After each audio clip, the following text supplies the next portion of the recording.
ராமநாதபுரம் மாவட்டம் ஆர்.எஸ். மங்கலம் அருகே சகோதரிக்கு சொத்துக்களை எழுதி கொடுத்த ஆத்திரத்தில் பெற்ற தந்தையை கொலை செய்த மகன் கைது செய்யப்பட்டிருக்கிறார்.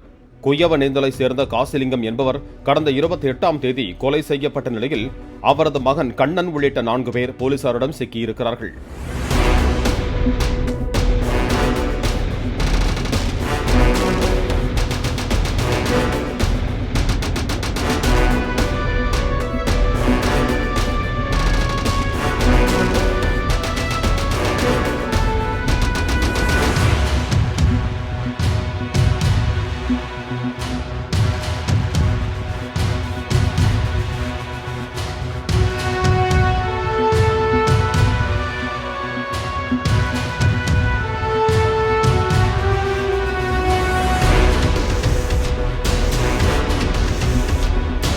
பிளே ஸ்டோர் மற்றும் ஆப் ஸ்டோரில் இருந்து பாலிமர் செயலியை QR கோடு மூலம் பதிவிறக்கம் செய்யுங்கள்.